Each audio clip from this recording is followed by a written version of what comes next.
Hi అండి, అందరికీ welcome to ఆని ఇంటి వంటలు. ఈరోజు నేను గోదావరి చేప శన ఉంటుంది కదండి, దాన్ని కర్రీ చేయబోతున్నానండి. దానికోసం ముందుగా దాన్ని మనం ఉడకబెట్టుకోవాలండి. అందుకోసం ఒక పాత్ర తీసుకునండి, దానిలో వాటర్ వేసుకుంటున్నానండి.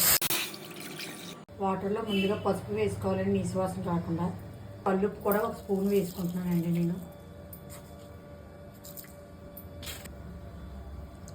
ఇప్పుడు శనగలు నీటిలో వేసుకోవాలండి, నెమ్మదిగా పొడి కింద అవ్వకుండా ఇలా వేసుకుని మూత పెట్టుకోవాలండి.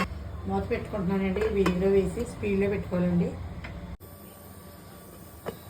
10 మినిట్స్ తర్వాత మూత తీసి చూస్తే బాగా ఉడికిందండి ఇది. దీన్ని మనం ఒక ప్లేట్లో తీసుకోవాలండి. మొక్కల కింద ఉంటుందండి ఇది.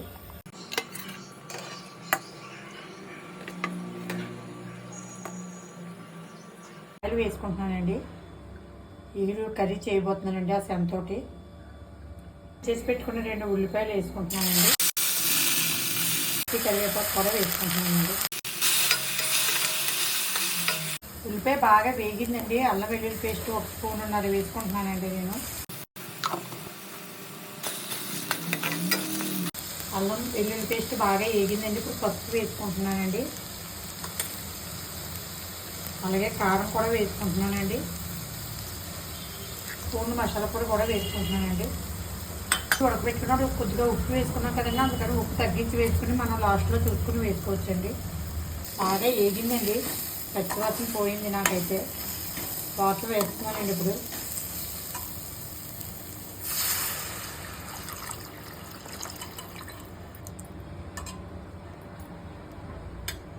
ఇప్పుడు ముక్కలు వేసుకుంటున్నానండి నెమ్మదిగా.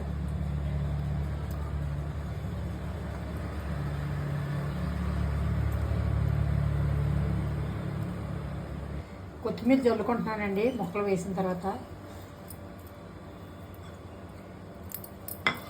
దీన్ని గట్టి పెట్టి కలపకూడదండి. ఇలా క్లాత్ పట్టుకొని ఇలా తిప్పాలండి ఒకసారి. జస్ట్ అలా తిప్పి సిమ్లో పెట్టి మూత పెట్టుకోవాలండి.